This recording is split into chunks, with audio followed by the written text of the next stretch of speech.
Eu tô com o Fábio desde 2005, né? E assim, a gente viu que tem uma coisa que acontece. Às vezes chega uma pessoa que não é muito adequada ao ambiente, bate e sai. Mas uma coisa mais engraçada é que tem gente que vai se desadequando ao ambiente, né? Porque eu acho que o ambiente tem uma evolução natural, que as pessoas vão, enfim, vão se ajustando ali mais. E a gente vê, né? Tem umas pessoas que eram, assim, super fechadas com a gente, tá? E começam a se desadequar e aí vai saindo também. Então é um organismo vivo ali, né? Cara, tem, assim, eu acho que a gente tem que respeitar as vontades, né? As individualidades de cada um. As pessoas são diferentes e têm ideias diferentes e propósitos. Ela chega lá, tá ali, como o Luiz falou ali, parece estar enquadrado, mas na verdade ela não está sendo ela, né? Ela está sendo moldada pelo ambiente. E a hora que ela consegue ter uma atração própria, você vê que ela é diferente do que ela aparentava num primeiro momento. E não tem muita individualidade, tá todo mundo com o mesmo kimono, mesma lycra, né? Demora um pouco até a pessoa entender se aquilo é para ela ou não, se aquele ambiente é o que ela acredita ou não, mas também acontece muito o contrário. Quer dizer, o cara entrar meio torto e se adequar. Isso é o mais comum, né? São as pessoas, cara, puta, achei minha tribo, é dessa galera que eu quero fazer parte, é isso aqui que eu acredito, são esses valores que eu tenho, né? E, cara, tem as duas vias. Felizmente, a gente tem uma via de entrada muito maior do que a de saída, né? Mas acontece a de saída. O cara que concorda com você 80%, ele é 80% seu amigo, não é 20% seu inimigo, né? Exatamente. Então ele acaba ajustando esse 20%. Mas normalmente a academia de jiu-jitsu é um para-raio de maluco, né? Você vê ali, tá todo mundo bonitinho, comportado, mas depois você vai conhecendo a pessoa. Nenhum, né? Você paga todo mês para ir lá apanhar, passar um sufoco. Assim, é assim que as pessoas veem no começo, né? Obviamente que é o contrário disso. Mas é como aquele negócio, como as pessoas acham que é, né? Como realmente é. Muito bom aquilo. Eu acho que o jiu-jitsu tem vários... isso, por exemplo, para-raio de maluco, virou um ditado muito comum, né? Mas, pô, tá longe de ser verdade, entendeu? Se você for lá na academia, pô, você vai contar os malucos no dedo, entendeu? Sempre tem, como sempre tem em qualquer lugar. Sim. Né? E os malucos do bem, né? Não é... Então, eu não acho que é exatamente isso, acho que é um folclore. Não, super maluco do bem. Não, sim, mas não dura lá. Mas mesmo que o cara seja... eu não acho maluco. Né? Pô, se for assim, quem não é maluco? Sim. Né? Quem no mundo não é maluco? Só tem doido, velho. Né? Você tem cara que gosta de extremos diferentes, né?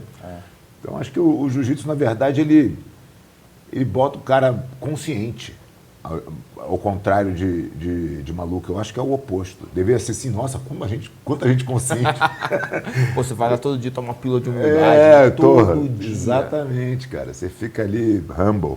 Isso eu acho que é a melhor coisa, assim, do jiu-jitsu. É uma coisa, você vai lá, tal, você faz um treino, você amassa o cara, não sei o que, tal, fodão. Aí depois você vai outro treino, cara, ser tratado que nem um bebê, assim. E às vezes pelo mesmo cara, né? Essa é a pior parte. Você fala, nossa, tô ganhando do cara, amanhã você perde. Entendeu? O equilíbrio entre, né, porque vocês têm uma equipe de competição muito forte, né, tem um histórico muito forte, né, de ter o atleta amador e o competidor no mesmo ambiente, assim, também. Os atletas, os competidores têm essa consciência, às vezes falam, opa, peraí, eu tô no treino amador, então eu vou respeitar o treino do amador, e o competidor, às vezes o amador que quer fazer um treino mais de competição, esse cara tem que entender que ele vai sofrer um pouco mais nesse treino? Cara, a gente separou acho que uma das coisas que os professores de jiu-jitsu deveriam entender de uma vez para sempre é que o jiu-jitsu, dentro do jiu-jitsu existem dezenas de produtos, né? Você tem o cara que é o praticante, iniciante, que nunca fez nada. Você tem um praticante que já tem um tempão. Você tem um cara que é master, que tem 30 a mais. E você tem o competidor, que é uma minoria, né? Assim, se eu for pegar dentro do espectro total de jiu-jitsu, a competição representa 5%. Né? É muito pouco. A gente separou isso lá atrás, já tem bastante tempo que a Aliança trabalha com níveis separados. O competidor e o aluno normal, eles são como água e óleo na academia, né? Eles não devem se misturar, porque são Cara, são aulas totalmente diferentes, propósitos totalmente diferentes. É claro que o competidor, muitas vezes, ele é o cara que gosta de treinar 2 vezes por dia, 3 vezes por dia. Então, ele eventualmente treina na competição e também vai na aula Coletiva uma normal. aula coletiva normal. Ali, ele vai com outro espírito, né? E quem controla isso não é ele. Quem controla isso é o ambiente da aula, é o professor, né? Que determina... Assim, você já, de cara, você já muda volume de treino, tipo de treino, né? Então, o cara... É uma oportunidade dele usar o B-game, o É, C-game dele, exatamente. né? Que lá ele tem que ficar usando o A-game todo o tempo, né? Ele deveria estar ali para se desenvolver, né? Porque quando você treina no nível de competição e você, claro, está treinando com caras muito próximos do seu nível, você se desenvolve pouco, porque você não consegue arriscar quase nada. Você vai arriscar, o cara te pega, entendeu? Quando você vai para uma aula comum, onde você tem pessoas que têm uma velocidade diferente, uma rotação diferente da sua, cara, você pode arriscar, você recupera, você se desenvolve. Mas a ideia é que esses caras sejam tratados de forma totalmente distinta no quesito aprendizado, né, e ambiente. Eu vi um seminário do Roger, ele falando que quando ele foi para a Inglaterra, né, ele foi para um ambiente muito fora de onde estava todo mundo, do centro onde estavam os competidores dele treinando, né? E ele começou a treinar muito com faixa roxa, com faixa azul, e ele foi aperfeiçoando muitas técnicas dele, posições dele, né? E ele conseguiu chegar nos campeonatos com um nível altíssimo, porque ele ficou aperfeiçoando tudo que ele tinha, né? Isso é uma... O Roger é um exemplo, mas a gente tem vários outros. Eu, quando me mudei para São Paulo, por exemplo, eu treinava com faixa branca. Eu ia na academia do Marcelo, tinha uns caras para treinar e tal, mas os meus alunos eram o meu treino. Nunca me atrapalhou na minha evolução, pelo contrário. O Marcelinho foi para Nova York, saiu da academia onde tinha muito treino, foi para lá onde não tinha nenhum, né? E ele desenvolveu o Lucas igual, o Cobrinha igual. E tem, cara, dezenas de exemplos aí de caras que se desenvolveram tecnicamente justamente porque eles podiam treinar o que eles queriam treinar. Como é que foi a tua vinda para São Paulo? Assim, eu sei que cada um tem uma história muito diferente, né, dessa migração Rio de Janeiro São Paulo. Tem a história do Russo e do Daniel, que é muito boa. Falou que eles... Conhece a história deles? Né? Eles falam que Conheço muito. Conheço bem eles, mas não conheço a história. A história que o Russo me contou é que eles estavam na praia, aí chegou o Ralph na praia e falou, ó, você não sabe, tem um cara lá em Niterói que bateu na tia, não sei o que, no nome da mãe dele. Bateu, tá louco? Vamos lá pegar esse cara agora. Aí entraram no carro do Ralph, tinha umas cadeiras dentro, assim, saíram com roupa de praia. De repente, na hora, em vez de virar na ponte Niterói, ele virou à esquerda. E continuou vindo. Chegou aqui em São Paulo, no Itaim. Falou, pô, você tá louco? Não, vamos dar aula aqui de jiu-jitsu. E roupa? Tô sem roupa. Não, vamos comprar umas roupas aí. E os caras ficaram, eles ficaram, né? O Ralph até voltou, foi embora, mas os caras acabaram ficando, né? Essa história é muito engraçada. Caramba, jogou o cara ali. Os caras chegaram cheio de areia aqui no Itaim, cara. Muito engraçada a história. Não, a minha foi um pouco mais consciente. Sim. Cara, na verdade, o que aconteceu eu montei eu ganhei minha faixa preta em 89, né? Com 19 anos. Eu estava dando aula no Clube Federal do Rio de Janeiro. E aí, eu e o Jacaré, a gente decidiu que a gente ia juntar as duas escolas, né? Quer dizer, eu ia me juntar com ele, porque eu fazia parte da academia dele, já só ia trazer meus alunos. A gente alugou um teatro em Ipanema, fizemos uma academia, reformamos o teatro inteiro. O teatro estava parado há não sei quantos anos, a gente reformou, fizemos uma academia gigante no Rio, totalmente fora do padrão do que existia na época. E aí, que era a academia Master, quando a gente juntou. E aí eu trouxe meus alunos, ele tinha os dele, a gente largou a academia com mais de 200 alunos, a academia já era um sucesso. Mas eu tinha 21 anos de idade. E a academia já cheia, eu vendo ali que... E nessa época no Rio, foi a época que teve o Vale Tudo da luta livre. Cara, a gente explodiu no Rio de Janeiro, né? E todo mundo começou a dar aula mesmo, e não tinha professor, porque antigamente você achar um faixa preta, era agulha no palheiro, né? Era difícil, tinha pouca gente. E aí começou o faixa roxa da aula, o faixa marrom da aula. E os caras começaram a descer o preço. Descer o preço no sentido que é uma cultura carioca. E essa é a minha grande como eu entendo a diferença entre cariocas e paulistas, é exatamente isso. O carioca é pelo preço e o paulista é pelo valor. São coisas distintas. Sim. Né? O carioca começou, as academias começaram a baixar o preço, vamos baixar o preço. Eu falei, caramba, vai ficar insustentável isso aqui. Eu comecei a olhar e falei, cara, isso aqui, minha academia era legal pra caramba, estava tudo certo, tinha um monte de aluno. Mas eu via que o jiu-jitsu no Rio estava indo para um caminho ruim. Eu falei, cara, acho que está na hora de eu olhar outras coisas. A minha geração estava indo embora para os Estados Unidos. A família Machado, Jean-Jacques, Johnny, Regan, já tinham todo mundo para os Estados Unidos, a família Grace já tinha ido para os Estados Unidos. Eu falei, putz, os Estados Unidos é uma possibilidade. O Jacaré estava já namorando essa ideia também de ir embora e tal. E aí, pô, eu tinha... Que ano a gente está nisso? A gente está em 91, 92.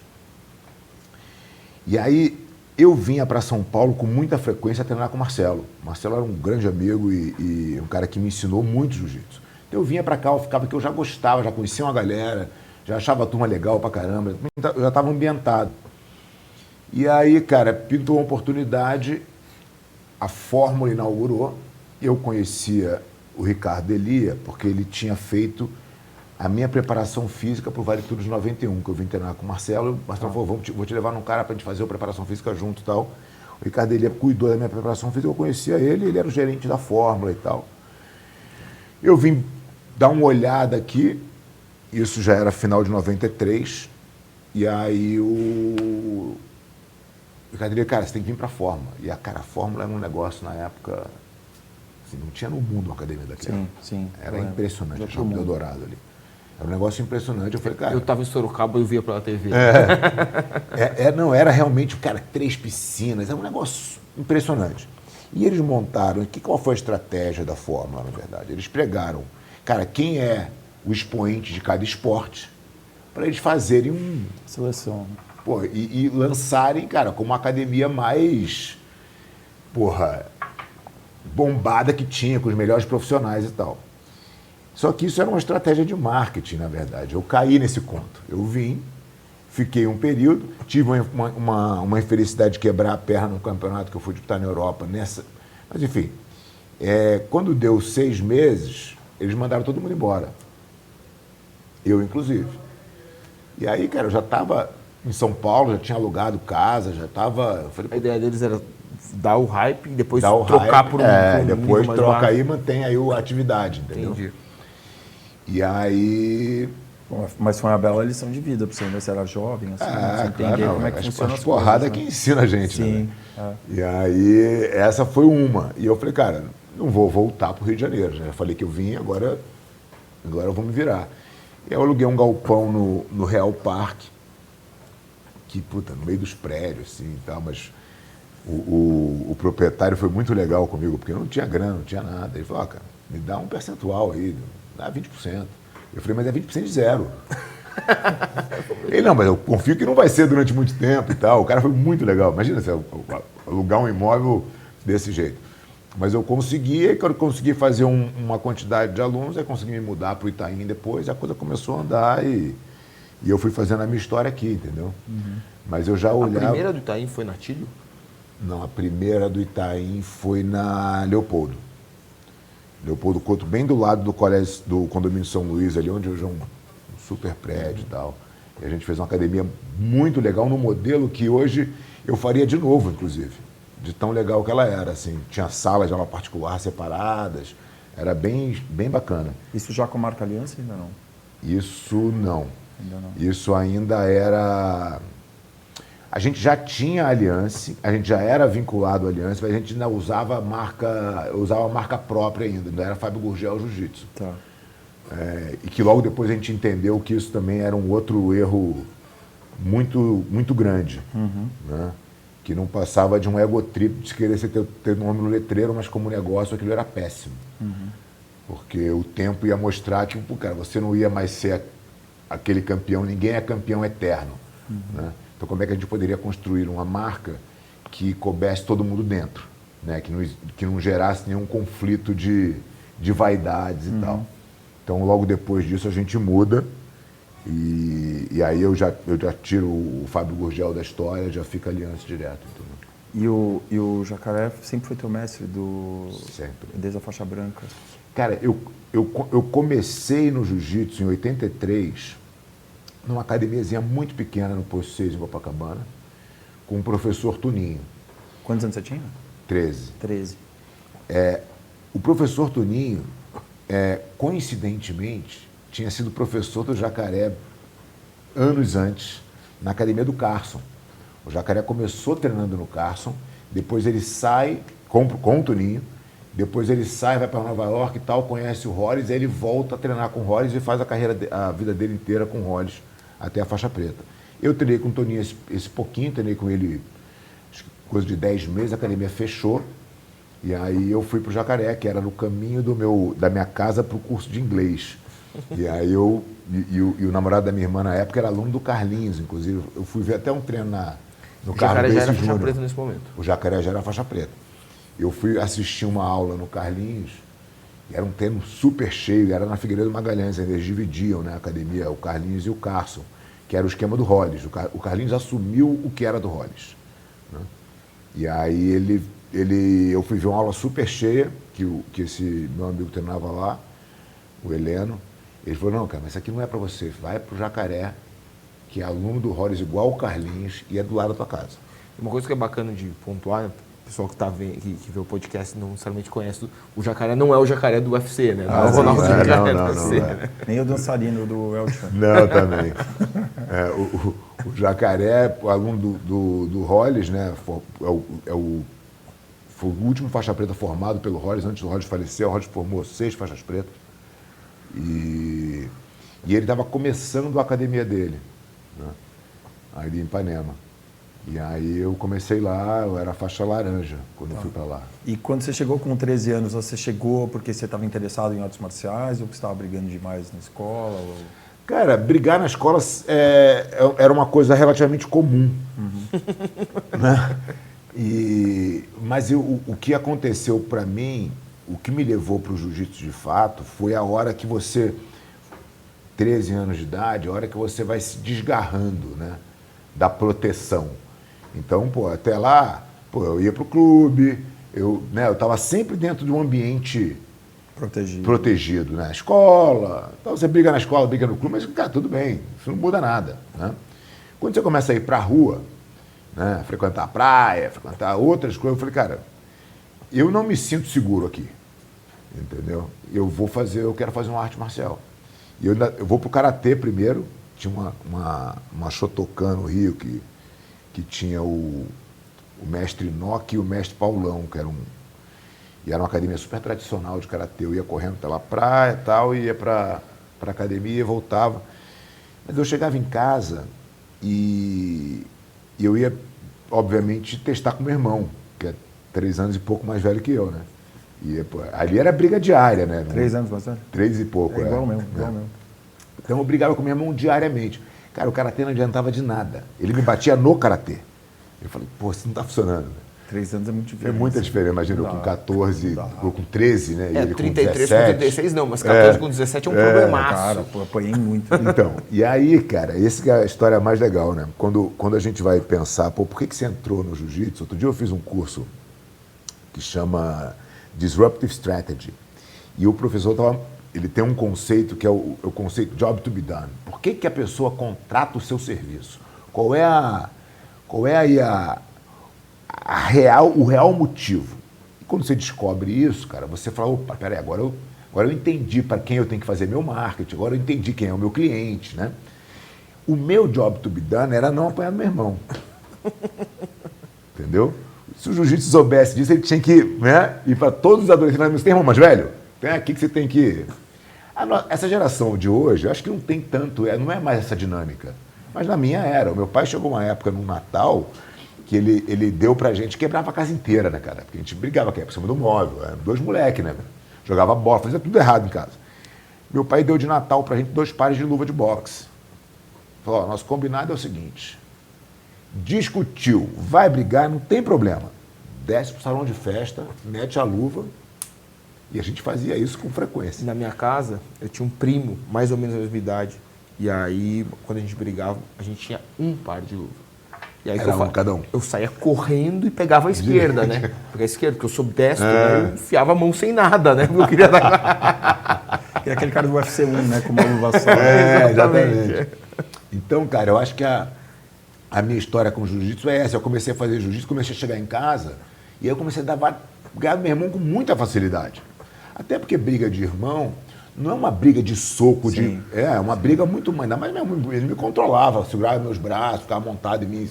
Eu não conseguia fazer nada. É, luta agarrada, praticamente. Exatamente. E aí eu comecei a dar um monte de nó nele. E aí eu comecei a ganhar do meu irmão. O que, obviamente, levou ele para o jiu-jitsu também. Isso é o maior... a melhor maneira de conquistar um aluno é isso, né? Então. Olha como funciona. Exatamente. Você mostra a eficiência, né, cara? Então, eu comecei ali, cara, eu fui me encantando, porque, pô, tinha um lado claro da segurança e da defesa pessoal. Ao mesmo tempo, você vai ganhando essa autoestima, né, cara? E se sentindo realmente bem, confiante. E tem um lado competitivo, que eu sempre tive. Quer dizer, eu sempre gostei de competição. Fiz todos os esportes quando eu era garoto. Cara, fiz tudo competindo em tudo. Meus pais sempre me incentivaram muito a fazer esporte e competir. E eu via que o jiu-jitsu tinha uma pegada que não dependia de ninguém, né, cara? Eu acho que isso talvez seja um dos grandes benefícios do jiu-jitsu. Você entender que, cara, você que tem que fazer por você. Não tem ninguém para te ajudar. Entendeu? Quer dizer, tem muita gente para te ajudar fora, mas na hora, você tem que fazer. Você tem que ser responsável. Né? E você vai colher os frutos do quanto você se dedicar e do quanto você, né, se preparar para aquilo. Então, eu acho que essa dinâmica, para mim, também foi uma dinâmica que me fez querer mais aquilo, né? Querer me dedicar mais, querer fazer melhor. E aí eu fui me destacando. E quando você vai se destacando, tem o status também de você falar, puta, cara, isso é algo que eu sou reconhecidamente bom, né? Então, cara, eu vou melhorar. Você vai virando um exemplo para os outros. E aí eu acho que uma chavinha vai puxando a outra, né? E teu pai achava que essa carreira de atleta era uma coisa que... Porque todo pai tem quero que meu filho seja advogado. Quando você fala, pô, vou ser professor de jiu-jitsu. Ah, tá bom, mas durante quanto tempo, né? Então, tudo bem, mas você vai trabalhar com o quê? Então eu vou contar para você a história do meu pai, cara. Meu pai foi executivo da Nestlé a vida inteira. Trabalhou lá 35 anos, eu acho. E ele estava num papo, e meu irmão estava fazendo engenharia na PUC. Meu irmão tinha acabado de entrar na faculdade. Meu irmão estava aí com seus 18 para 19, eu estava com 15. Eu já treinava jiu-jitsu há um tempo, já era faixa azul e tal. E aí meu pai estava conversando com meu irmão sobre, cara, projeto de vida, o que você vai fazer, como é que está a faculdade, o que você pensa, qual vai ser o caminho e tal. Meu irmão, acho que vou fazer engenharia elétrica e tal. Tá tendo papo. E eu de papagaio de pirata na conversa. E ele falou para mim, e aí, você? O que você vai fazer quando você... Eu falei, jiu-jitsu. Ele, jiu-jitsu. Ele falou, legal. E você sabe o tamanho desse mercado aí, jiu-jitsu? Tá falando... E, cara, o que eu conhecia? Eu conhecia a Academia do Jacaré, quando eu treinava, eu via o estilo de vida que o Jacaré tinha, que eu achava legal. Eu via que ele tinha uma graninha, que ele tinha um carro legal, que ele ia pra praia todo dia. Eu falei, é isso. Essa vida que eu quero ter. E aí meu pai falou o seguinte, olha, o mercado é muito pequeno. Né? Você acha que você pode ser bom o suficiente para ter um espaço, porque vai ter muito pouca gente com sucesso nisso aqui, é um mercado realmente pequeno. Se você for um advogado, um médico, um engenheiro, cara, você tem um leque de possibilidades muito maior. Mas se você gosta disso, se você acha que isso pode ser bom, se você fizer cuspe à distância e for o melhor cuspidor à distância que tem, vai ter algum louco querendo te pagar para aprender a cuspir à distância. Né? Então, você tem que avaliar se você acha que você pode ser bom o suficiente. Eu falei, eu acho que eu posso ser. É a minha sabedoria de 15 anos de idade. Né? Mas isso foi uma coisa importante, cara. Primeiro porque foi um incentivo, né? Ao contrário de ser um freio. E que ótima pergunta, né? Falou assim, cara, vai aí, né? Agora, isso me fez também carregar essa pergunta comigo o tempo inteiro. Você pode ser bom o suficiente, olha o tamanho do mercado. Isso é pequeno. Qual é o tamanho do mercado agora? E agora? E para onde está indo? E o que? Então, as minhas decisões, falar, cara, preciso sair do Rio, é porque eu olhava e falava, cara, esse mercado aqui está afundando. Entendeu? E eu, infelizmente, acertei, porque o mercado do Rio realmente afundou. Então, eu cresci com essa obrigação de, primeiro, ser bom e, de segundo, olhar como é que eu posso crescer esse mercado, porque eu também não quero ter mais aquela vida que eu achava legal quando eu tinha 15 anos. Né? Pô, um carrinho legal ir para a praia todo dia não me satisfaz mais. Como é que eu faço para isso ser maior? Né? Então a missão passa a não ser somente uma missão individual. Né? Você passa a fazer parte de um Você não queria mais organismo. só crescer no ambiente que existia, você queria aumentar o ambiente que existia. Exatamente. Você precisa crescer o organismo. Né? Como é que eu posso colaborar para o jiu-jitsu ser melhor como um todo? Né? Porque se o jiu-jitsu for maior, o mercado é maior, eu tenho mais possibilidade. E se eu for melhor dentro de um negócio com mais possibilidade, a minha possibilidade, obviamente, também está multiplicada. Né? Então, esse foi o advice do meu pai. O né? melhor possível. Eu acho que foi. Sabedoria. Né? Eu acho que foi. Impressionante, né? Pô, o moleque gosta disso, não vou matar o sonho dele, mas... Que o padrão é criticar, né? Não, vai ser médico, vai ser não sei o quê, esse é o padrão. Esse é o fácil, né? As pessoas vão, normalmente, elas vão no que é fácil. Outro dia eu estava vendo um talk muito legal entre o Nassim Taleb e o Daniel Kahneman. Dois monstros, né, cara, de conhecimento, de sabedoria, dois caras que eu já li bastante e acompanho bem. E eles estavam num talk dizendo... O Taleb defendendo que, cara, o que importa é você correr o risco para que você possa jogar no extremistão lá e se dar bem. E o Daniel Kahneman dizendo, tá, mas esse não é o padrão do ser humano. O ser humano não gosta disso. O ser humano gosta do conforto. Ele gosta de se achar numa... E no final, os dois têm razão. O ponto é, cara, como é que eu posso tirar o melhor proveito disso para mim? Né? É claro que eu quero aproveitar a porrada do extremistão também, entendeu? Mas as pessoas tendem, e aí voltando aqui para o nosso assunto da recomendação do pai, a buscar uma segurança, não querer correr risco, né? A cuidar, acha que cuidar é isso. Acha que cuidar é falar, cara, vai nesse caminho aqui que é mais certo, entendeu? E não é exatamente isso, né? Acho que cuidar é você fazer dentro, obviamente, de um certo controle, fazer, o teu filho correr o risco que ele tem que correr, né? Para que ele se desenvolva. Né? Um dos capítulos mais legais do 12 Regras para a Vida do Jordan Peterson é justamente esse, né? Se o teu filho está brincando de skate na rua, nunca pare, nunca interrompa, entendeu? Ou seja, deixa ele cair, deixa ele se ralar, deixa ele se machucar. Ele não vai morrer nisso. Entendeu? Mas ele vai tomar umas porradinhas que ele precisa tomar. Esse livro é fantástico. Entendeu? Livro abriu minha cabeça de uma maneira... É muito legal. Esse negócio do extremistão e tudo mais.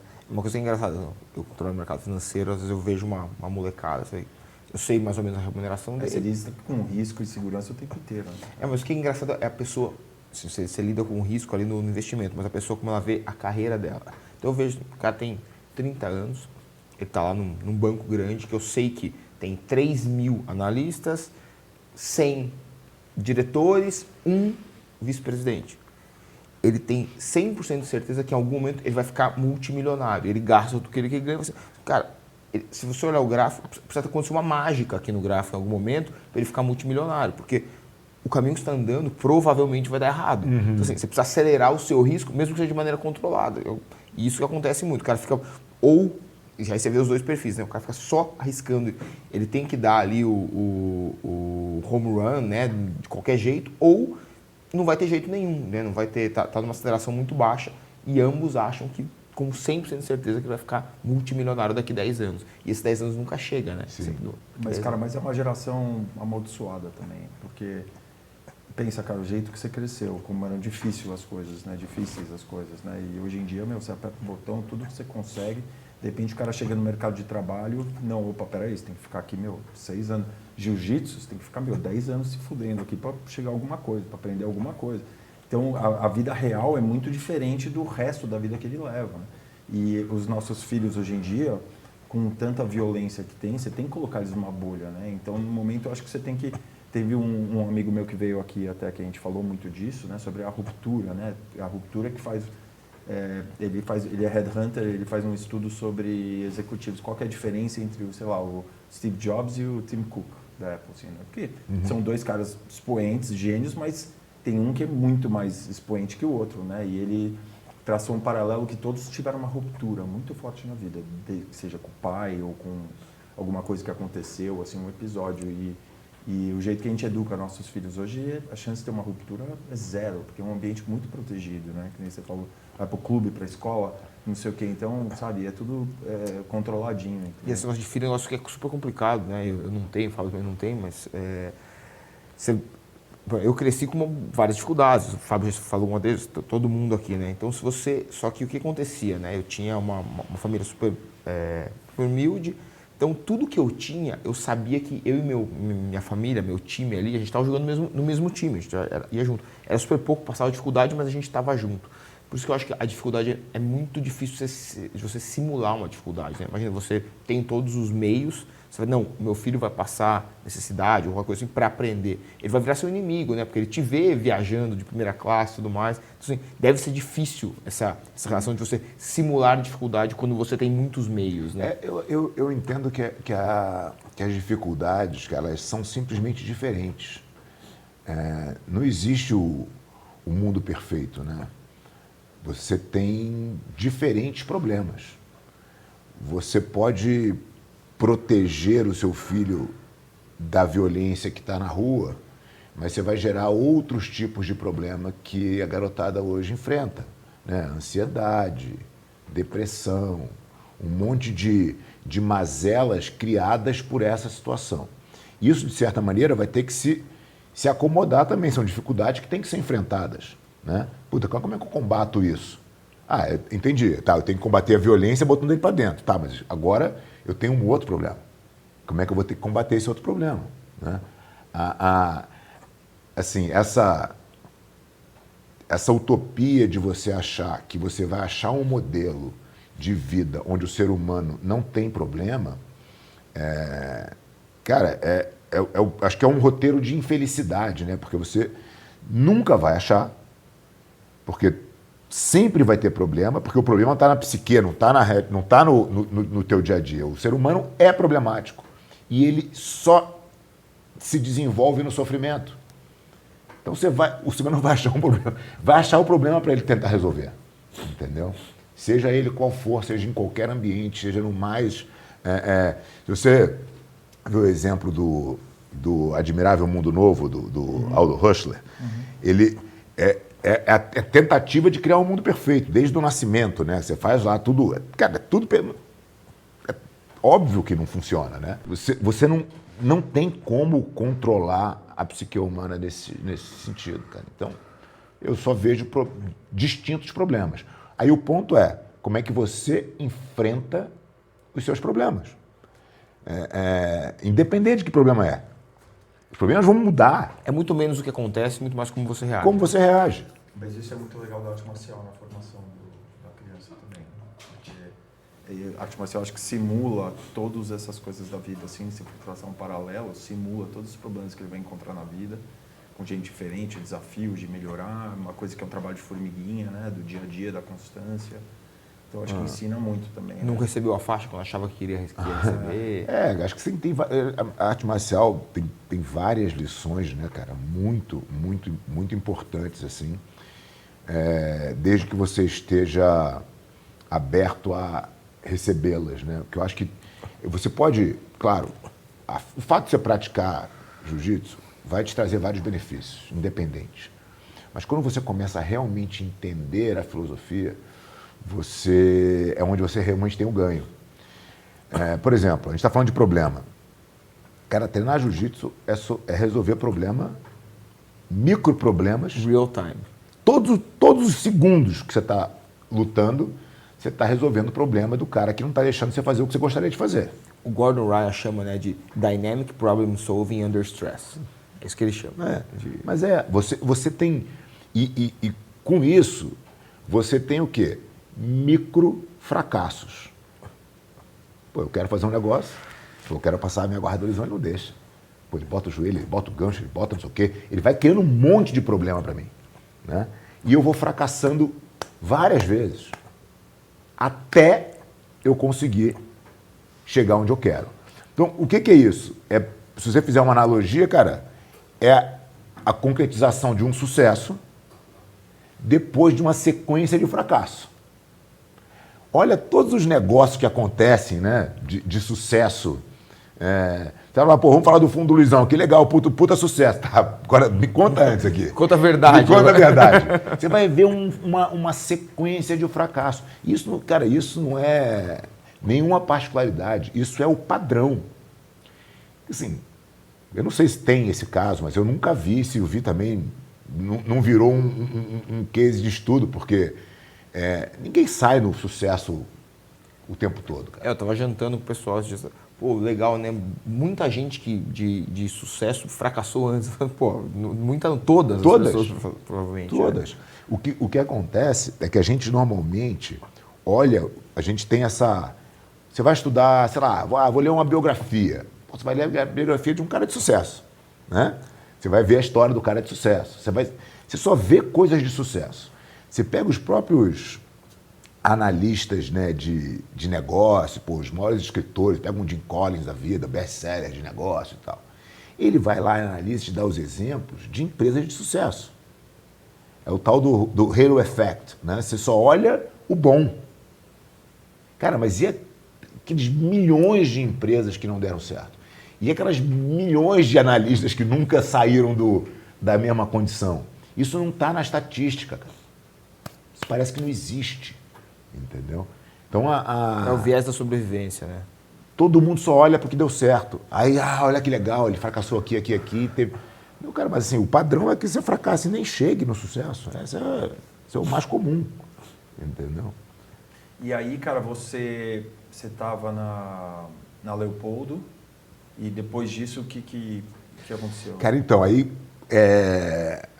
essa história da Leopoldo, eu saí da Academia do Morumbi, pô, chegou lá, sei lá... Pagando 20%? Pagando 20%, eu tinha 60, 70 alunos. E aí um aluno meu falou assim, pô, vamos sair daqui, esse lugar aqui é um buraco, não sei o quê, a gente tem que ir para um lugar, não sei o que lá. Eu falei, pô, também acho. Também concordo. Ele falou, não, vamos fazer academia, eu vou fazer contigo. E aí, esse cara é um grande amigo meu faixa preta até hoje lá na academia e tal. E ele falou, não, vamos montar a academia, fomos para Leopoldo. E aí montamos uma academia alucinante. O que aconteceu? Eu tinha 25 anos de idade, pô, entendeu? E eu saí lá dos 60 aluninhos que a gente tinha, anotando igual eu fazia no Rio, né, no livro caixa e tal. Fomos para uma academia que de repente estava com 250 alunos. Porra, era uma empresinha, né? E eu cometendo vários erros de gestão ali. Aquilo foi ficando caro, né? Aí veio o reajuste do aluguel, que era quase o dobro, porque a gente tinha feito um outro andar, então agora o proprietário queria pela metragem quadrada. Eu falei, pô, mas eu que fiz essa metragem quadrada? Enfim, a gente começou a ter uma série de problemas de gestão. Eu falei, cara, não tá... E esse teu sócio não era do business? Não, ele montou a academia pra mim e, pô, toca aí e tal. Toca aí.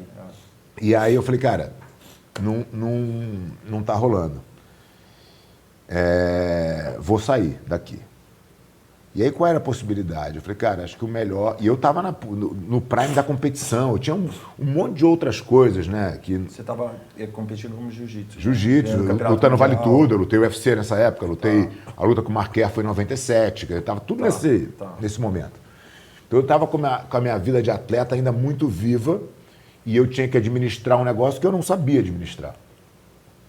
Aí eu fui para dentro do Projeto Aqua, que era uma academia que tinha ali na Vila Olímpia, que me dava um conforto, porque eu voltava para o esquema da participação, entendeu? Então, um cara ganhava um percentual do meu faturamento, era o aluguel.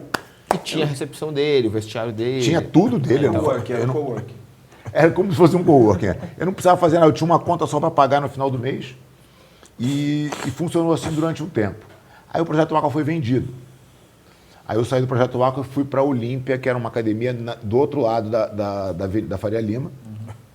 Uma quadra de distância, fiz um acordo melhor, porque eu estava levando agora um monte de aluno. né? E fiquei lá mais um tempão.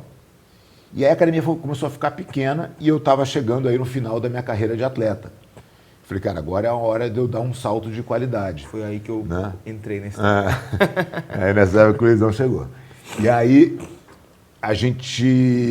eu mudei para esse prédio que a Aliança está hoje. A gente já está lá há 12 anos, eu acho. Cara, já faz tudo isso? E vai fazer 12 anos agora. A gente mudou para lá em 2010. E aí eu voltei a ter uma academia própria, estabelecida. Só que quando eu dei esse passo, eu falei, cara, eu não posso cometer o mesmo erro de novo, né? Eu preciso aprender a gerir esse negócio aqui de uma forma profissional. E o mercado já tinha andado muito, né, cara? Principalmente o mercado do fitness. Você já tinha grandes players no mercado do fitness administrando como negócio, não mais como academiazinha. E eu faço essa comparação do fitness, cara, porque assim, na década de 80 no Rio, jiu-jitsu e fitness eram a mesma coisa quase. Você ia nas academias de musculação ou de ginástica, né, onde as meninas do Rio faziam ginástica e tal. Cara, era igual, era salinha comercial nos prédios. E aí você vê o que o fitness virou, né? Você vê hoje uma companhia atlética, cara, gestão profissional mesmo, altos executivos e tal. E eu falei, cara, é isso que eu preciso... Smart Fit na bolsa, né? Hã? Smart Fit na bolsa. bolsa. Fit na bolsa, exatamente. Então eu falei, cara, eu preciso aprender a fazer isso direito. Eu peguei um cara que eu tinha uma relação, porque eu dava aula dentro de algumas academias de rede, os meus professores. Eu tinha botado os professores para dar aula nessas academias de rede e tal. E numa delas eu conheci um cara muito profissional, que é o Luiz Amoroso, e eu trouxe ele. Falei, cara, eu preciso aprender isso aqui, né? Minha academia é essa, meu tamanho é esse. E ele falou, pô, vamos aí. Eu fiquei com ele uns 3, 4 anos como mentor de... E eu fui aprendendo, cara. Eu fui dando meus inputs ali das coisas que eram particulares do jiu-jitsu. Ele também foi entendendo como é que funcionava essa dinâmica e tal. E a gente acertou no modelo de negócio, entendeu?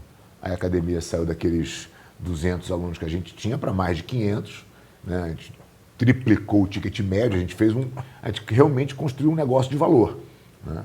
Eu falei, opa, que legal, isso aqui agora esse é o modelo que a gente quer replicar, né? E é o que a gente tem feito hoje aí através da associação. E aí a tua carreira de atleta já estava dando uma desacelerada também. Entre MMA e jiu-jitsu. Então, eu lutei minha última de MMA com o Marquelli em 97. Né? E aí Foi a tua última luta no MMA? Foi. E aí eu tinha meio que escolher um caminho, né, cara? Se eu ia virar profissional disso ou se eu ia me dedicar ao jiu-jitsu. Eu já tinha experimentado que a carreira de atleta junto com a de empresário era conflitante, era difícil, né, fazer as duas coisas. Se eu fosse para o MMA, ia ficar mais difícil ainda. Eu sabia que a minha carreira como atleta estava acabando, estava ali, né? Eu estava vendo já a linha de chegada. Tinha mais, sei lá, 3, 4 anos de competição. E não ia ter mais, eu já estava sentindo a carga na performance, né? De tentar manter o nível ali. E aí eu falei, cara... Você teve alguma contusão muito séria? Não, cara, eu quebrei a perna em 93, mas, cara, quebrei a perna, você fixou, acabou, né? Não tem muito... Sim. Eu nunca tive cirurgia de ligamento, eu nunca tive joelho, nada. Não durante a minha carreira, fui você ter sempre depois. Fez preparação junto? Sempre fiz. Musculação? A minha geração, cara, talvez tenha sido a primeira geração a colocar a preparação física... Né? Não, eu fiz esse pontual com o Ricardo Elia, mas desde muito novo, o Jacaré é formado em educação física e a gente sempre teve, a nossa geração foi a primeira geração a ter preparação física junto, né? Antes não tinha, só quem fazia preparação física talvez fosse a família Grace que tinha essa vantagem sobre os outros, mas a via de regra não existia e a gente foi a primeira a fazer, então eu sempre me cuidei, né, cara, e acho que tinha uma composição física boa, uma genética boa, eu não tive muito problema de lesão. Não tem nem protusão, nem maés, nem nada? Tive protusão. Mas aqui e ali. Também tem, mas... Nada de sério, nada de sério. Eu fui ter minhas lesões muito mais velho. Para ir por desgaste mesmo e tal. Exceção, hein? Mas enfim, eu tive essa decisão de ficar no jiu-jitsu. Eu falei, cara, eu não vou para MMA, Acho que eu vou me desconectar do que eu gosto de fazer, do que eu sei fazer melhor. E permaneci no jiu-jitsu. Então, lutei em 97 a última e continuei lutando nos mundiais e tal, até 2001. E aí, cara, começou essa transição de professor para professor, né? Que é uma virada 180, né? Embora eu sempre tenha sido professor junto, porque nunca foi, sou atleta profissional e não... Não, eu sempre fui professor e atleta ao mesmo tempo. Mas é uma chave que você vira porque você tem que... Agora não é mais a sua individualidade, né? Agora é você para os outros. E aí você descobre um novo prazer, que eu acho que é uma coisa essencial para a felicidade, que é você achar uma coisa que você possa fazer para os outros, né? E que você possa fazer bem, que você realmente tenha impacto na vida das pessoas. Então, eu aproveitei o jiu-jitsu para mim e continuo aproveitando, mas o foco passou a ser o meu aluno, né? Então, eu me desenvolvi como professor, eu tive sucesso, tive a sorte de ter um material humano maravilhoso para trabalhar e conseguimos os resultados que a Aliança conseguiu aí nessa década, né, cara, de 2008 a 2018, quando eu fiquei bem à frente da equipe de competição. A gente ganhou praticamente tudo, né, cara? A gente tem 9 títulos mundiais consecutivos, né? E aí depois tem uma outra virada que é falar assim, cara, agora eu não estou mais nessa de professor, agora eu preciso olhar para o todo. Agora eu quero fazer os meus professores terem esse sucesso que eu tive. E aí você sai dessa posição de head coach da equipe para ser um gestor da associação como um todo, né? Das academias como um todo. Como é que você pode ajudar as academias a melhorarem, entendeu? Cara, desses teus alunos, né, todos esses campeões aí que você formou, né, eu lembro dos pesos leves, né, todos que lutaram com o Celcinho, né, Lang, Lepe, né, uma fase excepcional, mas acho que o cara que menos falam que talvez seja o mais expoente foi o Bruno, né, Malfacini. Eu acho que o pessoal fala muito pouco dele, eu acho, assim, né? Cara, eu não sei se fala pouco, mas assim, ele tem 10 títulos mundiais, fala por ele, né? Cara, fala por ele. Ele é o maior vencedor da história de uma categoria, né? Mas se fala muito no Bochecha, obviamente no Roger, né, que peso pesado, né? Que é aquela Fórmula 1 qualquer peso pesado faz mais sucesso, né? Que peso leve, né? Mas eu sinto que fala muito pouco dele, assim, né? Cara, assim, o Bruno é um atleta fenomenal, é o mínimo que você pode falar, né? O cara é 10 vezes campeão do mundo na categoria. É um garoto, cara, de ouro, né? Assim, você não acha uma pessoa falando mal dele. É uma das melhores pessoas. Ele é incrível, né? Então ele teve uma carreira brilhante, foi pro MMA, cara, ganhou tudo que disputou. Ganhou rápido, né? Acho que ele fez 3 ou 4 lutas de MMA, venceu todas por finalização. Agora está com a academia dele em Orlando, com o maior sucesso. Eu acho que está nessa fase complicada, né? Que é essa virada. Essa virada. Abandonar totalmente. A gente está vendo. Eu ainda acho que talvez ele venha para o Mundial aí mais uma vez, entendeu?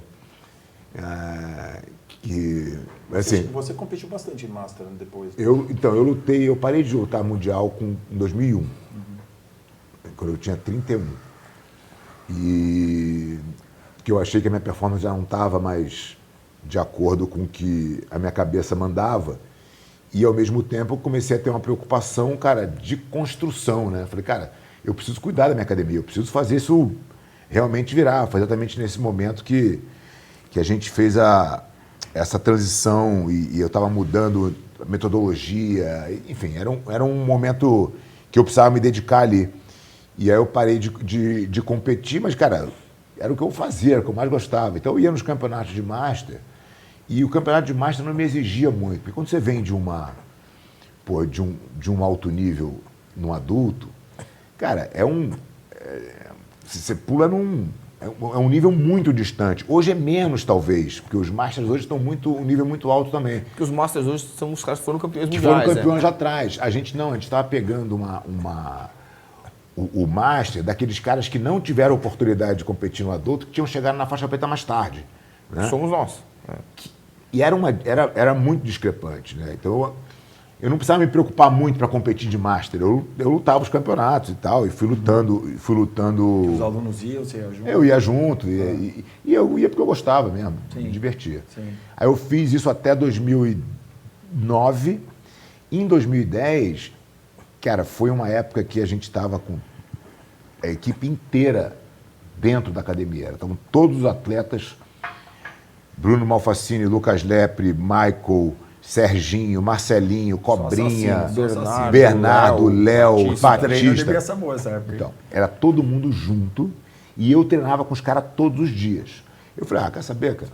Vou lutar um último. E aí me inscrevi no Campeonato Europeu de adulto. Eu estava com 40 anos. E aí consegui ganhar o campeonato de adulto com 40. Falei, agora deu, né, velho? Porque, pô, não dá mais para ir mesmo. Pô, mas legal, hein? Fui só para matar essa saudade, porque eu tava naquela vibe dos moleques ali. Eu falei, eu vou junto. Rejuvenescido Mas eu considero que eu parei de lutar em 2001, entendeu? Você lutou Master? Campeonato Mundial? Mundial nunca lutei. Eu nunca lutei fora do Brasil. Tá. Os mundiais que eu lutei de adulto foram no Brasil. Mas aqui você lutava todo mês, lutava um campeonato, né? Aqui teve então, uma fase que eu lutei bastante. Em 2014 eu lutei bastante. O Favor me acompanhou bem. Acho que foi... Até 2016 eu lutei bastante, mas em 2014 eu lutei De 9 preta, campeonatos. Você lutou de preta? Lutei um sul-americano que eu fiquei em terceiro. Mas você lutou bem menos do que você lutava de faixa colorida. Eu lutei um campeonato só de preta até hoje. E não, dois, um brasileiro e um sul-americano. O sul-americano fiquei em terceiro. Porque você cansou também, não quis mais. Assim, foi algumas coisas, né? Então, o primeiro que é muito mais difícil, tá? Necessariamente a colorida de Master é alguém que não é profissional, necessariamente. O preta Master, ele pode ser aquele colorida que virou Master, virou preta durante Master, mas ele também pode ser o cara que ele é preta há 15, 20 anos, que aí é um problema gigantesco, né? Eu treino lá 1h30 por dia, o cara se ele não pode nunca ter sido um expoente, mas ele é professor, fica de kimono o dia todo, tá na minha frente. Então, primeira coisa, o primeiro motivo eu senti que ia me exigir muito mais. E ao mesmo tempo, foi 2015 para 2016, quando o meu negócio começou a andar mais, né? O fundo começou a andar mais, começou a me exigir muito mais. Então, foi a primeira vez que o negócio era 100% meu. Então, é aquela história, né? Quando você tem seu negócio, aí você vira escravo, basicamente, né? Você decidiu fazer isso, né? Então é bacana. Então aí você vai lá e você começa o que acontecia? Eu chegava no tatame, não qualquer história, né? Trabalhava, ia para o tatame, ia para casa pensando nas coisas, na posição, tinha um tempo. O que acontecia quando eu tinha o que acontece hoje, que eu tenho a minha empresa, eu só não penso na empresa 1h30 ali no tatame. O resto, eu fico pensando 100% do tempo na empresa. Não, então, mas aquele tempo que você pensava, você precisa pensar sobre jiu-jitsu, se desenvolver, estudar, tá? Isso não tem muito mais na minha vida, né? É muito mais a empresa mesmo, e o jiu-jitsu virou essa 1h30. Você não casou ainda também. Teve filho. Aí vai encolhendo mais ainda. Você viu? Desse tamanho. Trabalho, família. Eu acho que competir na faixa preta mesmo, hoje em dia, é super complexo. Você vê o Xande Ribeiro, eventualmente, não ganha o Campeonato Mundial Master. Aconteceu de novo. Já aconteceu. Você imagina. E quando você caiu no MMA, você era muito bom no jiu-jitsu, mas você treinava também, tipo Muay Thai, alguma coisa assim? Ou você treinou com o irmão, né, na infância? Sim. Não, a minha história com o Vale Tudo, né? Eu nem lutei MMA, né? Na minha época não existia isso. Começa, cara, no campeonato em 90. A gente ia lutar um campeonato no Rio, rivalidade de academia e tal. Você lutava de roxa? Você lutou campeonatos de roxa? Você tinha bastante? Claro, tinha foto, eu vi uma foto de roxa no pódio. Tinha tudo, lutei tudo. Lutei até de roxa juvenil, porque eu ganhei a roxa com 16. E aí os campeonatos, cara, aconteciam, tinha aquela rivalidade. E tinha uma publicidadezinha, tinha no jornal, tinha um buchicho. O Valide foi no jornal para promover esse campeonato e desafiou qualquer lutador de qualquer modalidade. Isso era meio comum na época, assim, porque foi a estratégia que o Hélio Gracie usou para difundir o jiu-jitsu, né? Eles tinham uma influência na mídia muito grande E eles iam no jornal e desafiavam todo mundo. Quando o Joe Lewis chegou no Brasil uma vez para fazer um evento e tal, o Hélio Gracie estava no aeroporto para desafiar ele. Os caras tinham essa... O Valide foi lá e desafiou. E a gente estava lutando. O campeonato começou no fim de semana e tal. Eu lembro que eu estava aquecendo para lutar a final do absoluto com a Mauri, que foi meu grande rival da vida aí. Rival, o Bitach foi meu Foi, rival. de quantidade de lutas, sim. Tá. A gente lutou bastante. E aí, a gente estava aquecendo para lutar, cara, o campeonato foi invadido pela turma da luta livre. Eles invadiram o campeonato, uma confusão danada, aquele medo de sair uma pancadaria generalizada. Chamaram o Carso meio para controlar todo mundo lá. O Carso, pô, todo mundo respeitava muito, né? Inclusive os caras da luta livre. O Carso falou, ó, cara, vamos ali para a salinha, vamos conversar e tal. E aí entrou nessa salinha o Carson, Marcelo Bering, Murilo Bustamante. Pegaram ali uma cúpulazinha ali e foram para essa salinha para conversar, para ver o que ia fazer. Né? Os caras estavam invadindo o campeonato de jiu-jitsu. E aí... E era o Hugo Duarte. O Duarte. Eu acho que foi do Hugo Duarte, Denilson, Eugênio, Marco Ruas, Marcelo Mendes, mais uma galera. Sim. Tinha bastante gente. Mas esses caras que foram para essa linha para conversar lá e ver o que ia se decidir. Resultado dessa reunião, os caras da luta livre foram embora. O Marcelo veio para mim e falou assim, ó, vai ter o evento e eu botei teu nome aí para você lutar. Eu falei, beleza, tá falado. Entrei para lutar com a Mauri, essa eu tive sorte, ganhei. Essa que está passando no vídeo, por exemplo, eu perdi. E aí, cara, o Carson organizou esse treino, né, da equipe de jiu-jitsu. O Carson falou, eu vou liderar o treino. E aí eu fui, a princípio, me botando à disposição. Né? Se precisasse de mim, eu estaria ali à disposição para lutar. E aí o Carson entendeu que eu era qualificado para aquilo e deu tudo certo, a gente foi até o final. E ele estava certo? Né? E ele acertou, certo. Porque ele botou os três que ganharam, né? O Marcelo se machucou no meio no final do treino, a Mauri ficou com hepatite também, que seriam as outras duas lutas, e acabou que lutou o Valide, Murilo e eu. Eu lembro até uma matéria numa revista. Né? Saiu na Trip, né? A Trip fez o antes e o depois. Não, e foi um evento que foi para a TV Globo, né? Na época que as pessoas assistiam TV Globo, né? Então, assim, o jiu-jitsu deu uma explosão. E isso foi exatamente nessa época da explosão do Vale Tudo de 91 que a gente abriu a academia em Ipanema, eu e o Jacaré, que a gente alugou o teatro. Eu lutei no dia 30 de agosto, 31, e a gente abriu a academia no 1º de setembro. Foi tipo 2 dias depois. Todo mundo queria treinar com quem ganhou ontem. E aí, cara, a gente aproveitou essa onda aí, entendeu? E aí essa história de todo mundo quer treinar com quem ganhou ontem prova que não é uma boa ideia você ter seu nome na academia, né? Porque o cara que ganhou ontem muda, né? Exatamente. Esse é um erro, cara, que eu não acho que tá só no jiu-jitsu não, tá? Você pode olhar aí para qualquer ramo aí, qualquer atividade. O ego definitivamente é seu inimigo, né, cara? Então você tem quando você acha que você é né, a vaidade é um negócio, de novo, a gente volta lá para a história da psique, né, cara? A vaidade é eu estava lendo hoje um capítulo, estou lendo a biografia do Dostoiévski, o capítulo de hoje é a dialética da vaidade.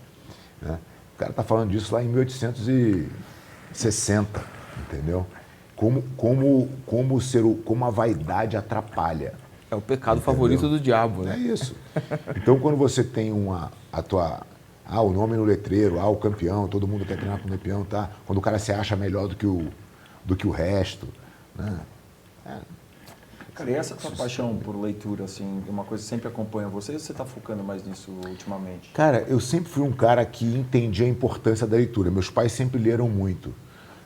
Mas, obviamente, eu não tinha muita paciência. Quando você é muito novo, você não tem muita paciência. Eu queria fazer outras coisas. Eu queria estar na rua, eu queria fazer esporte, eu queria fazer outras coisas. Uhum. Mas eu não era um garoto estudioso no padrão colégio. O colégio eu levava como dava. Eu ia ali fazendo... Como é que eu passo e vamos aí. Sim. Depois eu comecei a entender que eu precisava estudar. Aí eu comecei a estudar por gosto, né? E aí eu acho que a leitura é a melhor fonte de conhecimento. Então, eu fui, e como tudo é treino. Quanto mais você lê, mais fácil fica, né? E eu comecei de alguns anos para cá a ter um volume de leitura dentro da minha rotina. E isso faz muita diferença. Eu lia sempre, eu estava sempre lendo alguma coisa, mas eu lia sem compromisso. Então, eu li um livro, entendeu? Aí daqui a pouco, pegava outro, mas não tinha uma rotina nem muito aonde eu queria ler e entender. Então, o cara me indicava um livro legal, eu ia lá, pegava e lia. Aí ficava um tempinho sem ler nada e pegava outro. Agora não, agora eu tenho uma rotina, eu leio 2 horas por dia, sagrado, entendeu? Então, o meu dia começa cedo, porque eu preciso das minhas 2 horas de leitura antes de sair. 2 horas de leitura no dia faz ser 70 livros por ano, entendeu? Então, isso passou a ser uma média. Muita gente não lê isso na vida, né? Isso passou a ser uma... E você escolhe esses livros, você pega um no rabo do outro, ou você eu gosto mais de filosofia, você falou Dostoiévski, você gosta mais dessa linha?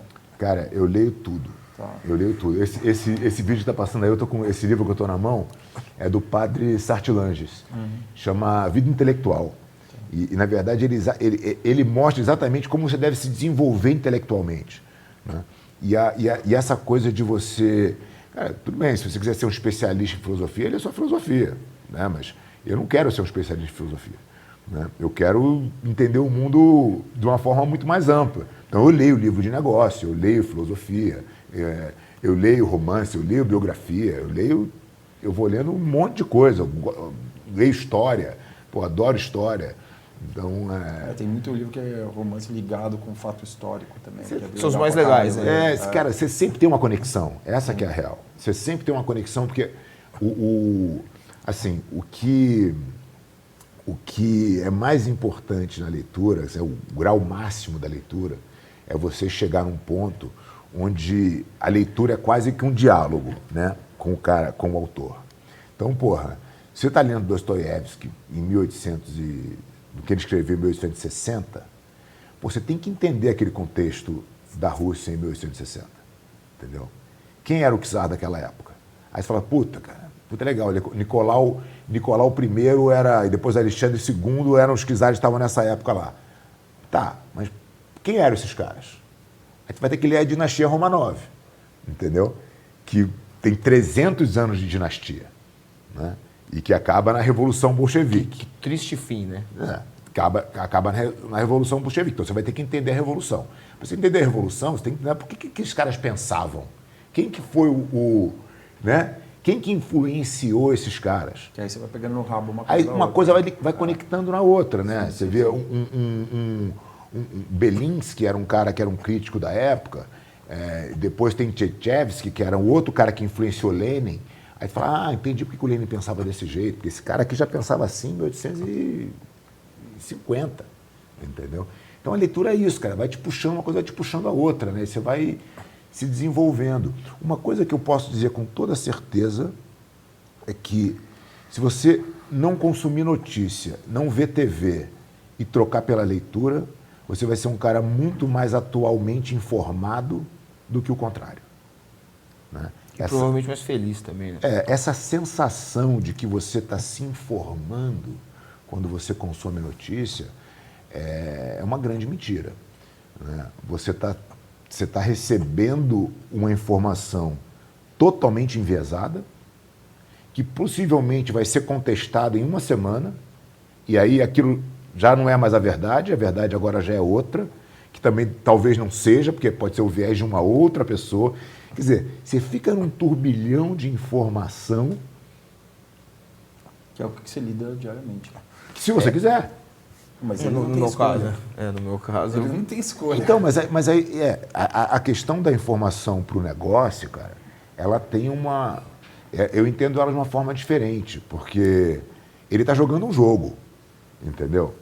Nesse jogo ele precisa dar retorno, ele precisa ganhar, entendeu? Então, se ele sabe que alguém vai contar uma mentira ali, e que aquilo vai ter um impacto grande aqui, ele aposta na mentira, ganha. Junto com a mentira. Então, isso é um ponto que é bem bacana, Porque assim, a gente tem, obviamente, os nossos testes de investimento que ela vai se dar mais, ela vai se provar vencedora ou não se você conseguir entender a verdade de maneira verdadeira, né? Então, você lê o cenário de maneira real e não com os seus vieses, não com os seus...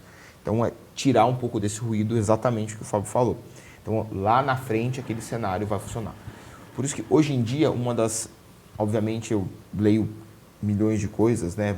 Tento ler um pouquinho igual o Fábio, mas eu acabo tendo um consumo de material um pouco mais... Técnico, né? Técnico, acima de tudo, é um material... Você lê coisas que são timeless, né? Não, então, eu leio muita coisa que ele é sensível a tempo, né? Amanhã já não vale mais. Mas uma coisa que é muito legal, Twitter. Twitter eu uso infinito, assim, né? A gestão eu uso infinito, porque às vezes muito mais importante do que a notícia são as reações das pessoas àquela notícia. Então, assim, tem notícias que elas não são necessariamente boas ou ruins, mas você sabe que aquela reação vai ligar com que alguém faça outra coisa.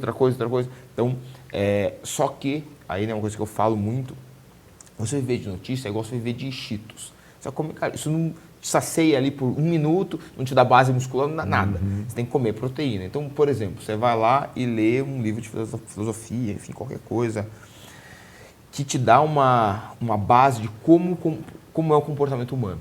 Dado aquela base que você tem, você consegue moer aquela notícia e tudo mais, porque senão você não tem um arcabouço técnico para... Beleza, essa notícia, por exemplo, né, a gente sabe aí que no começo da pandemia, vou tirar a parte de saúde, né, a parte política da história, um poder disse que o outro não tinha força, mas que ele tinha que pagar a conta esse aqui pediu para ficar fechado, enfim.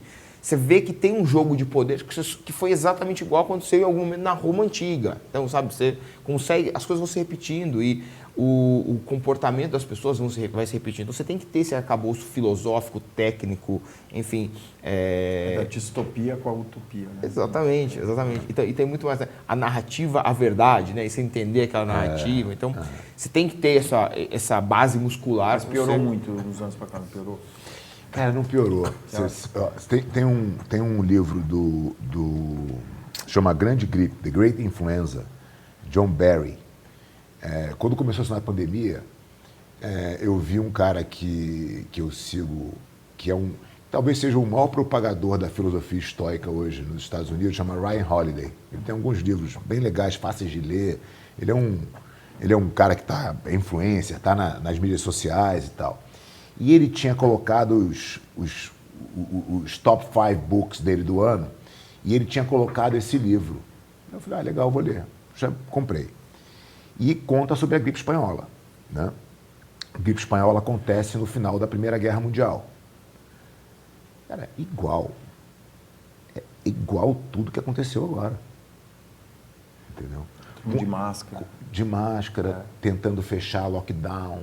Entendeu? E o cara mostrava, cara, não adianta nada, lockdown você retarda um pouco, mas não tem como você hermeticamente fechar todas as fronteiras. Então o vírus vai se dissipar e não tem o que fazer, né? E não tinha vacina naquela época. O que aconteceu foram dois grandes picos e a população naturalmente se imunizou, como tantas outras epidemias, né? Depois passou um tempo. Eu li o Tucker, que é um cara que é um conservador americano, que escreveu um livro mais real, Lockdown e o Pânico e tal. Tucker Carlson. Hã? Tucker Carlson. Tucker Carlson, né? Exatamente. E é a mesma coisa, entendeu? O que eu acho uma coisa que é a seguinte, né, são dois extremos. Não sei se vocês viram aquele filme Operação Valkyria, né? Que é um filme do Tom Cruise, inclusive. É bom filme. É bom. Eu tava com medo do Tom Cruise estragar o filme, mas é bom filme. É bom filme. E aí, aquele filme que aconteceu, né? Ele tentou matar o Hitler e deu errado, e ele não consegue contar pra ninguém. E enfim, faltou comunicação, né? Então, acabou dando errado aquele filme que faltou comunicação.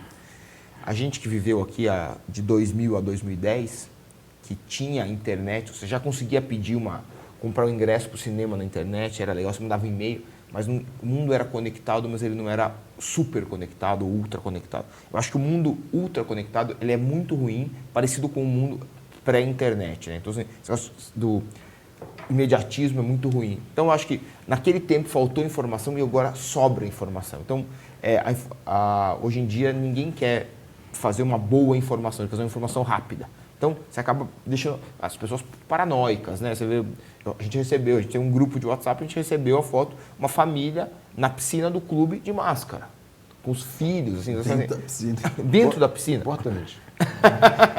Protegendo.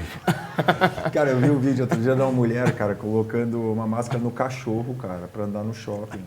Essa foi o ápice. Mas isso não é um protesto? É. Não, Pode é uma ser, pergunta. pode ser, Não, pode não ser. é. Não, duvido que seja. Com medo do cachorro Duvido pegar. que seja. Não, outro dia eu estava parado no sinal. Gente sozinha no carro de máscara, pra mim é o auge. Assim. República do Líbano ali com a praça Dia do Senhor ali, que o cara cruza para pegar o outro lado da República do Líbano. Eu estava parado na primeira fila, assim. Cara, eu fiquei contando. Passaram uns 15 carros até abrir o sinal. Metade estava de máscara sozinho no carro. As pessoas ficaram loucas. Mas eu acho que as pessoas são muito desinformadas. Eu acho que eles deviam passar tempo explicando qual que é o efeito da máscara, por que a máscara protege, vai proteger. Mas ele quem vai do outro explicar? lado. Quem quer que você use? É. Então, exatamente, mas isso que eu estou falando, que o papel está completamente invertido. Mas isso mostra um pouco da preguiça do ser humano. Ninguém quer sentar lá 2 horas por dia e estudar, então você vira refém do fácil. Assim, eu vejo a histeria do pandeminium. Pandeminium, para mim, é a melhor expressão do ano, assim, né? Assim, Corona Lover e... Corona Lover. Assim, essas pessoas, elas conseguiram ter uma razão de viver. A razão de viver é lutar. Quando passar, né? Porque se um dia, porque assim, tem gente que acha que já passou, enfim. Se um dia, fala, pô, pessoal, tá liberado, pode tirar a máscara, essas pessoas vão ficar depressivas. E está chegando. Não, vai chegar agora. Tá chegando agora. Aí vão começar as festas que interessam, pô, vai ter que sair. Vai. Mas será que a festa não vai dar um pico novamente, que aí vão conseguir fazer o lockdown, né? Eu sei que não vai ter máscara. O Rio de Janeiro já está liberado, né? Sim. Então, assim, acho que Hoje, São Paulo...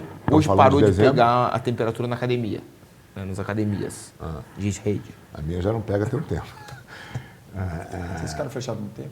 Cara, a gente ficou 4 meses na primeira leva. pancada. E depois 15 dias já. Esse negócio de temperatura é um absurdo, porque você já viu algum homem com febre em pé? Tem, cara. A gente fica morrendo, né? A gente fica com 1 grau e vai ficar morrendo. Eu sempre pergunto onde eu entro, falar, alguém já deu temperatura alta aqui? Aí o cara falou, cara, uma vez deu. Assim. É porque esse é o padrão. Esse é o padrão de resposta. Uma pessoa, cara, fica esse teatro estúpido. Aí você vai votar, eleição. Ninguém mediu temperatura de ninguém. Não, cara, Mas agora na eleição talvez tenha que. Vão pedir o passaporte sanitário, né? Pode ser. Porque eles sabem qual é Não vou pedir, porque daí nego não vota, cara, vai faltar Não, isso eles não vão fazer. Não, mas eles querem que o cara que não vota. Quem é o cara que não vacinou? Sim, pode ser. Quem é o cara que não vacinou? Pode ser. Cara, assim, esse passaporte sanitário, para mim, como tantas outras coisas que foram feitas nessa pandemia, é de uma hipocrisia, assim, sem precedentes, né?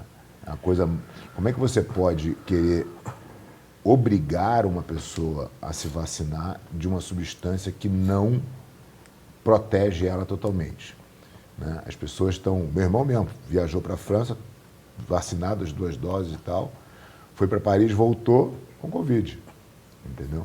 Assim, não existe. Se alguém tivesse que ter esse passaporte, é quem já está imunizado pela doença, né? Segundo o que os médicos, que eu entendo, sérios falam, cara, se você teve a doença, você está imunizado, entendeu? Por algum tempo, pelo menos. Pelo menos, né? Tem gente que já discute aí, cara, que essa imunidade é realmente extensa, né? Então... Parafraseando o Joe Rogan, né, que todo mundo acompanha, a vacina é mais uma maneira de aumentar a sua imunidade. O ideal é que você aumente a sua imunidade. Então, a quantidade de gente que ficou em casa comendo, fumando, sem atividade física, ganhando peso, enfim, deteriorando sua saúde e escrevendo na internet, cadê minha fazenda? Mas por isso você vê que o sistema é maligno, cara, porque você vê 80, sei lá os números, 80% das pessoas que morreram de Covid eram obesas nos Estados Unidos. E ninguém fala nisso. Então, o sistema é maligno. Por que não fala? Porque as pessoas tendem a... Assim, essa geração e agora, e o politicamente correto, tendem a tentar tirar o sofrimento da vida humana, né? Então, o que as pessoas estão buscando? Cara, a aceitação completa de todo mundo, né? Então, todo mundo, você não pode falar que a pessoa é gorda. Você é gordo, né? Eu não precisava nem te dizer, você sabe que você é, né? Então, assim, isso você não é saudável, você corre mais risco, porque você se permitiu correr mais risco. Porque você não faz, como o Luizão acabou de falar, você não se dedicou. Você não come direito, você não faz exercício físico, você não cuida da tua saúde, né? Se você não faz por você, sou eu obrigado a fazer. Entendeu? Então, as pessoas vão tentando, cara, botar todo mundo bonitinho na caixa. Outro dia eu estava mudando um pouquinho de assunto, mas tem a ver com essa história. A gente estava estudando os tipos de personalidade, né? E tem um estudo de uma mãe e uma filha, chama MBTI, Myers-Brighters, uma coisa assim, esqueci o nome exatamente, que diz o seguinte: que tipo de personalidade você é. E ela vai lá e bota 16 tipos de personalidade. Então você é extrovertido ou você é introvertido? Você é um cara mais pro lado sensível ou mais prático? Mais lógico, mas tem lá os seus... O que ele quer dizer com isso? E aí eu fui pesquisar um pouco sobre isso, porque eu estava... acho que é uma parte importante de como você se relaciona, até em termos de liderança, né? Como você entende como aquela pessoa responde aos estímulos, né? Por que ela responde daquele jeito. E aí você vai lá e... Eu estava estudando para entender. Aí cruzei com o Jordan Peterson comentando sobre isso. Aí tocou o sininho. Eu falei, puta, deixa eu olhar o que ele está falando sobre esse cara. Ele fala o seguinte, e ele tem propriedade para falar, porque ele é a especialidade dele, né? E isso vem dos arquétipos de Jung, esse estudo, né? De tentar fazer. Ele falou, não, isso aqui é baseado nos arquétipos de Jung, só que transformado para o politicamente correto, para fazer com que todo mundo se encaixe e se sinta bem dentro, seja lá do que ele for. É aquela da entrevista, né? Qual o seu defeito? Eu trabalho demais, eu sou dedicado demais. Meio nessa linha, né? Então todo mundo se encaixa. Ele falou, cara, não tem. Existem 5, que são os Big Fives, que são os 5 tipos de personalidade que você tem. Entendeu? E você pode se encaixar em qualquer uma delas, mas você pode ser um neurótico. Entendeu? Você pode ser ruim. Não é que você vai ficar bonitinho naquela caixinha. Entendeu? Então, é um pouco isso. As pessoas tentam o tempo inteiro colocar a sociedade e encaixar todo mundo sem sofrimento. Só que sem sofrimento não existe evolução, né? O ser humano só evolui no estresse. Se você não se acostuma de alguma maneira a estar no extremo... Por isso que o jiu-jitsu é um microcosmo, né? Você vai estar na zona de conforto. Sim. Entendeu? Isso aí é a zona de conforto. Isso aí é exatamente... Cara, tá todo mundo bonitinho, todo mundo faz tudo igual, todo mundo... Mas, meu irmão, peraí, velho. Eu não sou igual a você, ninguém é igual a ninguém, entendeu? Mas isso é uma briga, cara, difícil, velho, porque existe uma força, né, cara? Que... eu fico bem preocupado, assim, vendo as coisas, assim, o modo como o universo está remando para esse lado, assim, e eu vejo a gente... É que eu acho que já tem uma contracultura muito forte acontecendo. Que todo mundo que é repreendido demais, que é oprimido, isso gera uma contracultura muito. Eu sinto que a forte. internet Luizão, voz. O Luizão falou um negócio outro dia que eu tenho usado bastante. Ele falou assim, cara, o discurso da esquerda é maravilhoso, né? Mais amor, menos guerra e tal. Quem não cai nisso, né? Pô, todo mundo quer, né? Ele só perde para a realidade, né? A direita perde para a esquerda perde para a realidade. Então, eu acho que está acontecendo de certa maneira, e aí tem um ponto aí que essa conectividade toda que vocês estavam falando é muito importante, porque dá voz a quem não teria, né? Porque se você tem um ambiente totalmente controlado pelos grandes players, pô, ninguém tem voz, você só... Quantas décadas a gente foi brainwashed da TV? Entendeu? Todo mundo. A sociedade foi brainwashed, né? A Globo elegia e deselegia quem ela queria, porque era um selo, né? Você viu que fulano morreu, como você sabe? Saiu na Globo. Era a verdade do Brasil. É verdade. Era a verdade do Brasil. Hoje, você tem essas vozes que vão criando essa contracultura desse politicamente correto. Fala, peraí. Não acho que é assim não, velho. Entendeu? Aí quando você vai nas redes para ver quem são esses caras e qual porra, o tamanho desses caras, Você falou, opa, tem muito mais gente, né, falando o contrário do que aparenta se você só está olhando a grande mídia. Né? Cara, esses caras que defendem... meu irmão, milhões de pessoas ouvindo esses caras. Você pega um Jordan Peterson desse, cara, o cara é um monstro. Então, por isso que eu Pega achei... um Joko, um Joe Rogan, né? Cara, o Joe Rogan foi o cara que mudou, né? Então, Ele mas por mudou. isso que eu acho que a grande mídia talvez sejam esses caras. O que está comprometido hoje em dia é a mídia corporativa, né? Que são esses grandes canais de notícias, seja CNN, MSNBC, Globo. Isso que está muito comprometido. Mas eles são a grande mídia viraram esses caras. Que a esquerda não tem o alcance que esses caras têm. Então, não tem o alcance, cara. Mas assim, não tem alcance, não. Acho que eles têm o alcance. Se você pegar... eles ainda são... Porque eles controlam muita coisa. Entendeu? E tem umas coisas que... As redes sociais, inclusive. Né? As redes sociais, inclusive. Quer dizer, as big techs todas são na mão dos caras, entendeu? Estão alinhados com essa ideologia. Entendeu? Tanto que a gente vê o que a gente vê de censura hoje aí com pensamento conservador é absurdo, né? Cara, outro dia eu postei no Stories uma foto do Lula com aquele Lázaro lá, aquele cara que ficaram caçando lá em Goiás. Puta montagem, uma coisa escrachada, estúpida, mas é um meme que eu Claramente postei. um meme. Claramente. Aí depois de um mês eu recebi uma mensagem do Instagram. Essa postagem é falsa. Isso aqui, vocês estão loucos, meu. Ainda bem que você me avisou. Que é falso. Coisa de maluco, cara. Então, só que, por outro lado, não tem, né? Aí você vê essas conexões, né, cara, que são meio nefastas, até nessa questão da pandemia, de vacina e tal. Outro dia eu estava assistindo um podcast do Russell Brand, daquele inglês, e ele estava falando da relação das Big Pharmas com os conglomerados de mídia.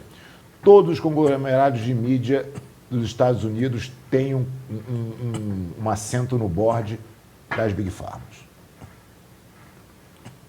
Ele fez um meia-culpa grande outro dia, o Russell Brand. Fez um grande, assim. Falou, puta, cara, eu tava errado sobre um monte de coisa aí. Porque ele é um cara claramente progressista, né? Sim. E ele fez um meia-culpa, assim, forte. Cara, ele é progressista, mas ele é inteligente. Mas o Joe Rogan também era, né? Então. Cara, mas tem teoricamente. coisas que o cara não pode ir contra o fato, Sim, entendeu? sim. Tem um papo do Russell Brand com o Jordan Peterson que é altíssimo nível. Os caras podem debater ideias. Eu não acho... Não é tudo errado, entendeu? Por exemplo, o Gabeira. O Gabeira é um cara de esquerda, cara nota 10. Cara, aquele Glenn Greenwald, o jornalista lá do Intercept. Tá virando agora, né? Tá criticando os caras que nem louco. A lucidez desse cara. Mas não tem problema ser de esquerda. Ser de esquerda não é errado. Errado é ser mentiroso. Sim. Então, assim, tem caras bacanas de esquerda, obviamente que tem. É que o discurso descambou, né, cara? Ficou ruim realmente. E nem os caras estão aguentando mais. Acho que nem eles estão aguentando Não, mais. porque virou cultura do cancelamento do cancelamento. Né? Então, essa cultura do cancelamento também é um negócio Ridículo. horrível, né? Puta, cara, brigadão pelo papo, cara. Porra, muito sensacional. legal. Você. Tomara que vocês voltem muito mais vezes aqui, cara. Sou fã número 1, a gente não se conhecia pessoalmente. Sou amigo de vários alunos teus, né? A gente falou do Pedrão, mas tem o David, que é um grande amigo meu. O Elinho Laniado, meu irmão, o João Jorge. Tem muitos amigos lá na... Por isso você tá falando que só tem maluco no jiu-jitsu. Só conhece os malucos. A sua amostra tá complicada. Só conhece os malucos, pô. Pô, o David, cara, o David E vamos sempre fazer um me treininho lá com a impressiona. gente. David é demais, Vamos, pô, quando vocês quiserem. A porta aberta. O David sempre me O impressiona. Fabão puxa o treino de segunda às 20 horas. Segunda às 20, quinta, meio-dia. Tá bom, tá bom. Eu não consigo meio-dia. Toda segunda às 20 eu tô lá. Tá bom, então eu fico devendo a visita lá. Combinadíssimo. Obrigado. Viu? Valeu, senhor. Valeu, cara. Obrigado.